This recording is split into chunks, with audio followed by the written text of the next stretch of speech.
É verdade essa história de que o trigo faz mal? Será que o glúten está engordando a população e deixando as pessoas doentes? O Dr. William Davis é o cardiologista que já indicou uma alimentação sem trigo para mais de 2.000 dos seus pacientes que estavam em situação de risco. E segundo o livro, Barriga de Trigo, ele observou resultados extraordinários e chegou à perturbadora conclusão de que não é nem a gordura, nem o açúcar, nem mesmo a vida sedentária que está causando a epidemia de obesidade nas sociedades modernas. É o trigo.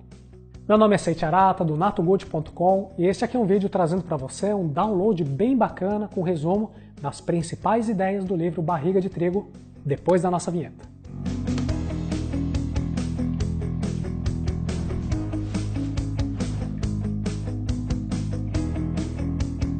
Quero começar explicando que existem muitas ideias controversas aqui e que continuam sendo criticadas pela comunidade científica, mas de todo modo, Barriga de Trigo é um livro best-seller que mexeu muito com a opinião pública e o atual medo que as pessoas têm hoje sobre o glúten e alimentos feitos com farinha de trigo.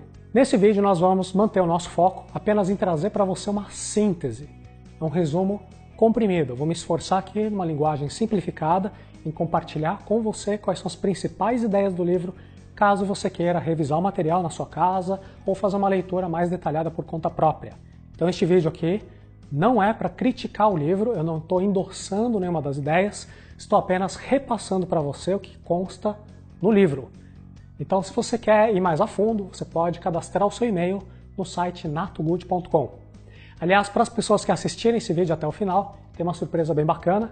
Então confere aqui primeiro se o assunto te interessa, se você gostar do vídeo, então assiste até o fim, que tem algo bem interessante, espero que você goste. A teoria. William Davis defende a teoria de que o principal problema na alimentação atual é o trigo modificado, trigo esse que está sendo consumido em excesso e tem uma série de mudanças que afetam o bom funcionamento do nosso corpo.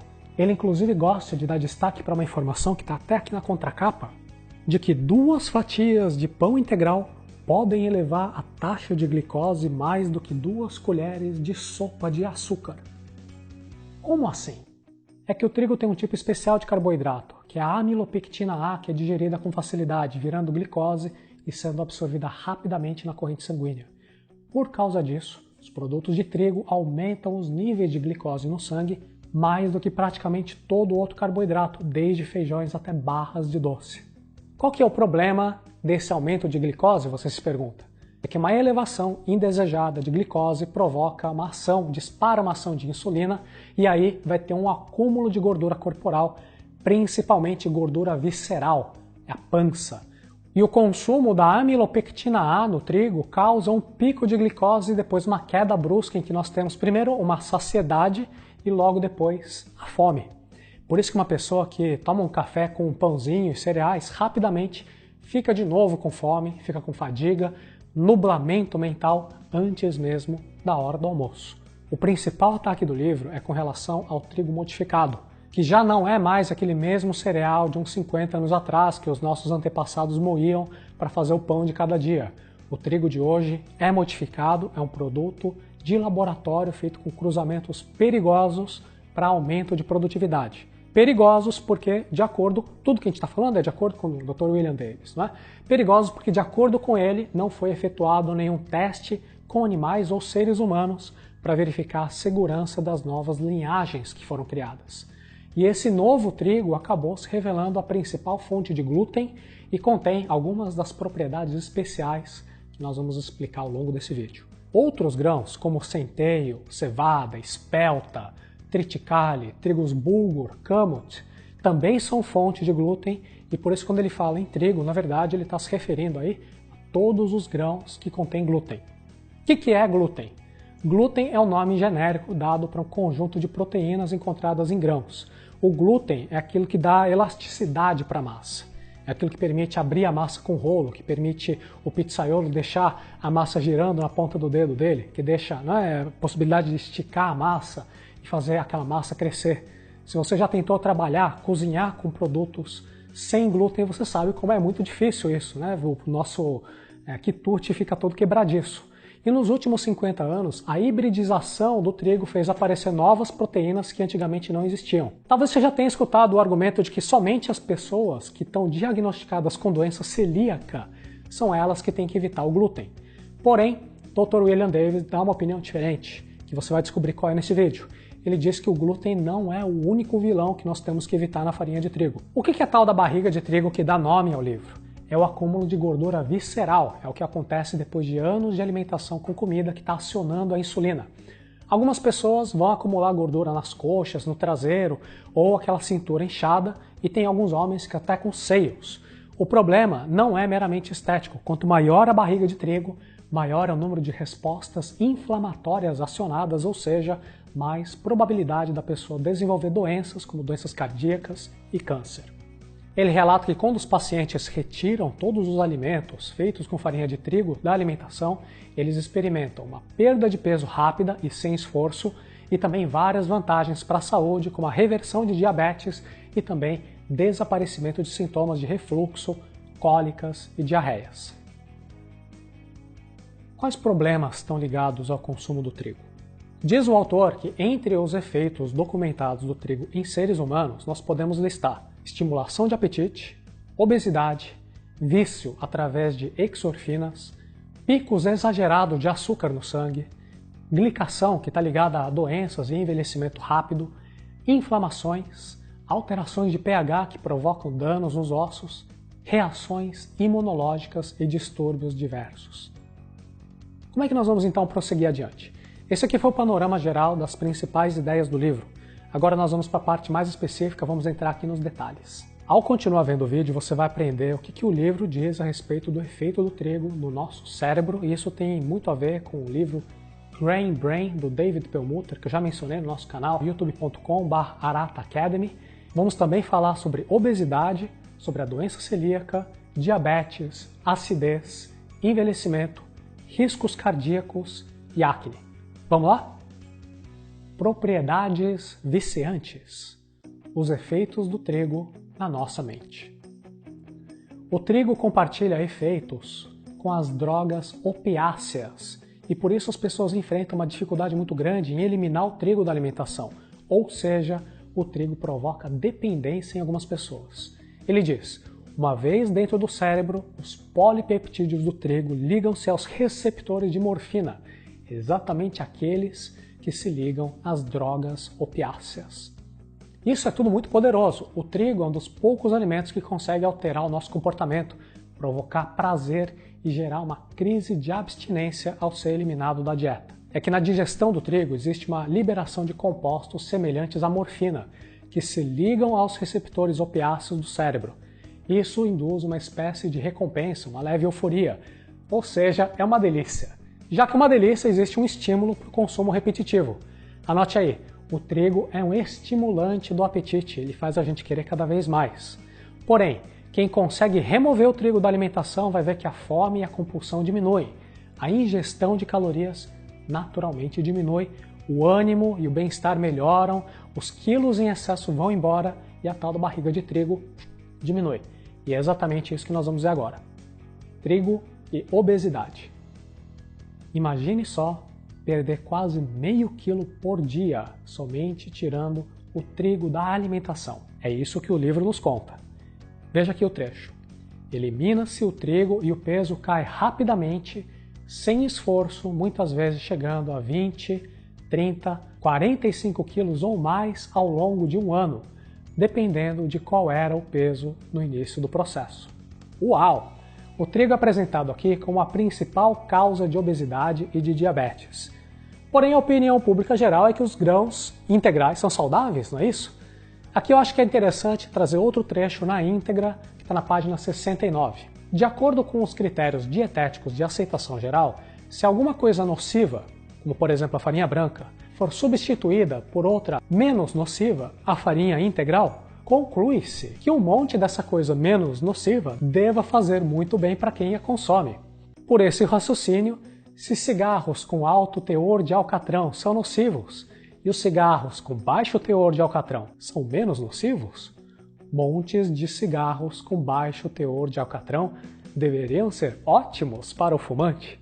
Uma analogia imperfeita, talvez, mas que ilustra o raciocínio falho para justificar a proliferação de grãos em nossa dieta. E realmente, nas últimas décadas, tem sido essa a política de vários órgãos, como por exemplo o Departamento de Agricultura dos Estados Unidos, a Associação Norte-Americana de Cardiologia, a de Dietética, de Diabetes. Comam mais grãos integrais. Não é isso que todos eles falam? E esse tipo de recomendação geralmente é acompanhado de mandar cortar gorduras dos alimentos. E William Davis critica tanto a política de aumento dos grãos integrais, que é um aumento de carboidrato, e também a redução de gorduras.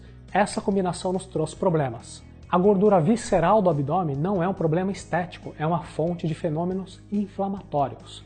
A gordura visceral é uma fábrica metabólica que produz sinais inflamatórios e citocinas anormais, como a leptina, a resistina e o fator de necrose tumoral. Todo esse conjunto vai trazer diabetes, hipertensão e doenças cardíacas e respostas insulínicas anormais. Por que a gente está falando tanto de insulina? É que quando nós comemos alimentos com trigo, nós temos aquela elevação do nível de glicose no sangue. E isso vai provocar uma elevação do nível de insulina. Você deve se lembrar que a gente aprendeu na escola, na aula de biologia. A insulina é liberada pelo pâncreas com a presença de glicose no sangue. Quanto mais glicose, mais insulina tem que ser liberada para passar a glicose para o interior das células. O diabetes se desenvolve quando é ultrapassada a capacidade do pâncreas em produzir insulina em resposta ao aumento de glicose no sangue. Só que mesmo as pessoas que não têm o diagnóstico de diabetes podem estar sofrendo com os altos níveis de glicose e de insulina que vão resultar num acúmulo de gordura visceral e daí tem todos os problemas de inflamação. Os tecidos muscular e hepático passam a reagir menos à insulina e isso se dá o nome de resistência à insulina.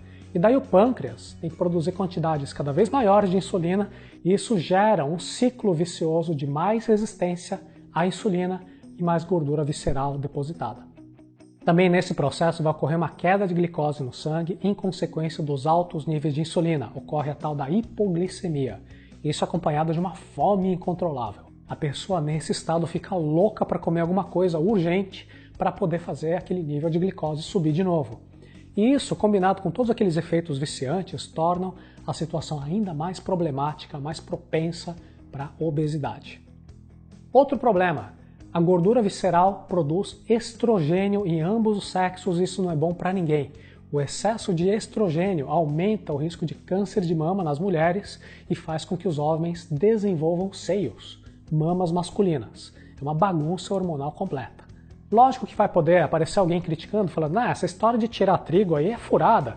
A pessoa vai, tira trigo e continua comendo um monte de doce, bebendo refrigerante, comendo salgadinho de milho, e aí, não tem trigo, mas faz mal. Tudo bem.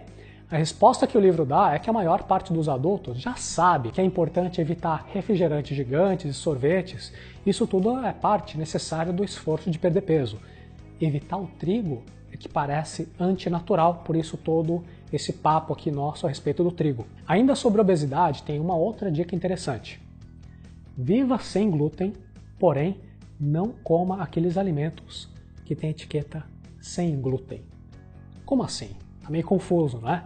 Isso aqui merece ser explicado. O glúten, como nós vimos, é proteína que está no trigo. Ela é responsável por alguns problemas, mas não por todos os problemas. Lembra que nós falamos aqui da amilopectina A, que joga glicose muito rápido na nossa corrente sanguínea? O alerta que o livro nos dá é que está surgindo aqui toda uma indústria oferecendo pãezinhos, bolos, sobremesas gerais, tudo sem glúten. Sem glúten, porém, contém farinha de arroz glutinoso, amido de milho, fécula de batata, tapioca. Tudo isso é perigoso para quem quer emagrecer, porque, apesar de não ter glúten, continuam sendo carboidratos, que vão elevar a glicose, portanto, vão elevar as taxas de insulina no sangue. Vão fazer a gente ganhar peso. Aliás, o Dr. William Davis, inclusive, complementa dizendo que os alimentos preparados com amido de milho, amido de arroz, fécula de batata e tapioca estão entre os poucos que aumentam o nível de glicose no sangue ainda mais do que os produtos de trigo. Em outras palavras, os alimentos sem glúten não significam sem problemas. Não está liberado comer até explodir de alimentos sem glúten. Aliás, eles estão sendo listados aqui no livro como o principal motivo para aqueles que eliminaram o trigo da dieta e não estão conseguindo perder peso. Eliminar o trigo não é apenas para eliminar glúten, é para eliminar também a amilopectina A, que é uma forma de carboidrato complexo que eleva a nossa taxa de glicose no sangue mais do que o açúcar comum. É um açúcar compacto. E não vai fazer sentido substituir a amilopectina A do trigo ao comer biscoitinhos e massas sem glúten que estão repletas de amido de arroz, amido de milho, fécula de batata, fécula de tapioca, que são tudo alimentos de rápida absorção. Portanto, além de não comer trigo, nós também temos que ficar longe dos bolinhos, biscoitinhos, massas e pães sem glúten. Glúten e a doença celíaca. Cerca de 1% da população é incapaz de tolerar o glúten, mesmo que em uma quantidade minúscula. Essas são as pessoas com doença celíaca que, se comerem qualquer coisa tendo um traço de glúten, podem ficar com diarreia, cólicas, fezes amareladas que vão boiar, quer dizer, é um indicador que as gorduras não estão sendo bem digeridas. Isso pode levar para uma desnutrição, é um quadro bem perigoso. Mesmo que você não seja portador de doença celíaca, vale a pena prestar atenção, porque a doença celíaca é o exemplo típico de uma intolerância ao trigo. É um padrão base para comparar todas as formas de intolerância ao trigo. Como assim? Diz William Davis que a doença celíaca se manifesta de diferentes formas. Enquanto 50% dos afetados sentem as cólicas, diarreias e problemas de nutrição, outra metade terá anemia, enxaqueca, artrite, sintomas neurológicos, infertilidade, baixa estatura em crianças, depressão, fadiga e vários outros sintomas. Ele desconfia que aconteceu uma mudança fundamental na própria doença, talvez ligada a uma mudança do próprio trigo. Quando ele mostra os números de que a incidência da doença aumentou, alguém poderia dizer, não, mas isso aí deve ser um maior número de casos de diagnósticos, né? A pessoa já tinha, antes ela não buscava um diagnóstico e hoje em dia ela tem o diagnóstico. Mas na página 94 do livro ele deixa bem claro que a incidência da doença está aumentando e tem um paralelo com o aumento de casos de diabetes do tipo 1, de doenças autoimunes, como por exemplo a esclerose múltipla e a doença de Crohn e alergias. As gliadinas do glúten do trigo liberam uma proteína no intestino chamada zonulina, que é reguladora da permeabilidade intestinal. Qual que é o problema com a zonulina? A zonulina, ela afrouxa as junções intercelulares, ou seja, ela aumenta a permeabilidade do intestino. E daí as gliadinas e as outras proteínas do trigo vão entrando na corrente sanguínea. São tratados como invasores e os linfócitos da nossa resposta imunológica iniciam um processo inflamatório. Isso está por trás da doença celíaca, doença de tireoide, doença das articulações e asma.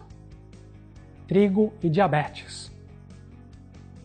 Sobre a diabetes, nós já apresentamos aqui qual que é a essência da teoria do livro. O consumo do trigo eleva a quantidade de glicose no sangue e as exorfinas do trigo aumentam o apetite para começar a comer mais e mais e mais. Isso tudo vai aumentar a quantidade de insulina e que com o tempo vai sobrecarregando o nosso pâncreas e também vai resultar no acúmulo de gordura corporal que é produzida pelo excesso de glicose.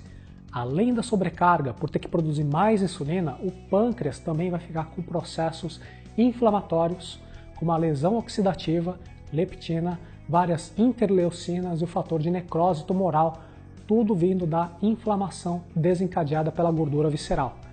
O que a gente pode fazer a respeito? Basta então eliminar o trigo da dieta para reverter uma constelação de fenômenos que resultariam em diabetes. Entretanto, historicamente aconteceu justamente o contrário.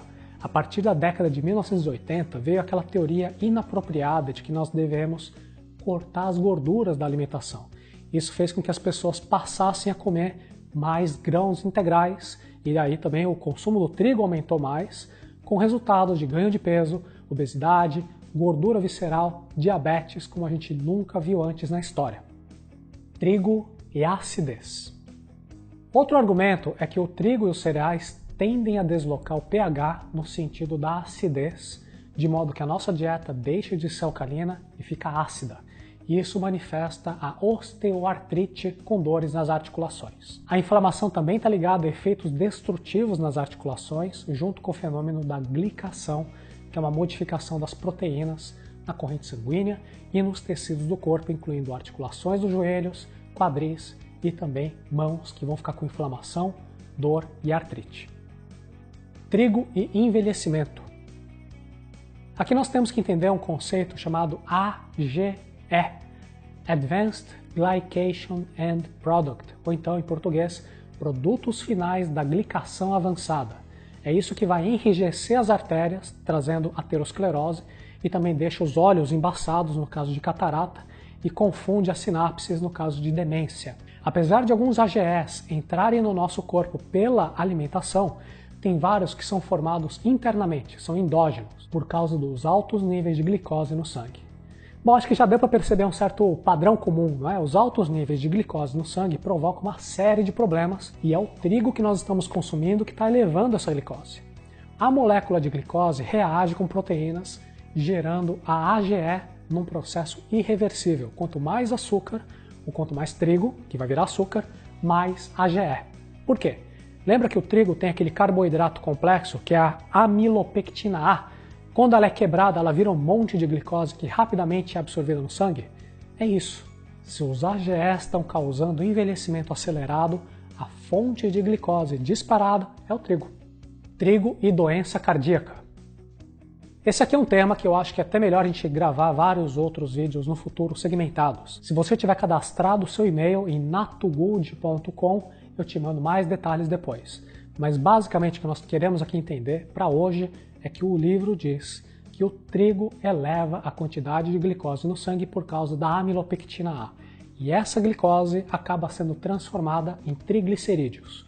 Ou seja, o consumo de carboidratos do trigo acaba virando gordura na nossa corrente sanguínea e também vira a famosa barriga de trigo. E essa é a lipogênese de novo. É um processo que o nosso corpo converte açúcares em triglicerídeos no fígado por causa dos elevados níveis de insulina na corrente sanguínea. Eu acho que isso não deve ser novidade para ninguém, não é? Na escola primária mesmo a gente aprende que ao consumir carboidratos, a nossa glicose aumenta, uma parte disso é usada para energia e aquilo que sobra é estocado, é armazenado na forma de gordura. Na configuração das refeições da maior parte das pessoas, as gorduras da nossa dieta representam uma contribuição muito pequena para os riscos cardíacos comparados com o grande impacto que é causado pelo excesso de carboidratos, já que em geral as pessoas estão se empanturrando, estão comendo um exagero de produtos feitos com farinha de trigo. Trigo e acne. E mais uma ideia que está associada ao consumo de trigo é a acne. Os povos que não consomem trigo parecem não sofrer de acne. E William Davis, inclusive, dá um recado especial para os amantes de cacau. O chocolate de 85% de teor de cacau não causa acne. Confere lá no nosso canal, youtube.com/natogood. Eu já fiz um vídeo falando dos benefícios de um chocolate com alto teor de cacau. Sou fã e acho que você vai gostar bastante também.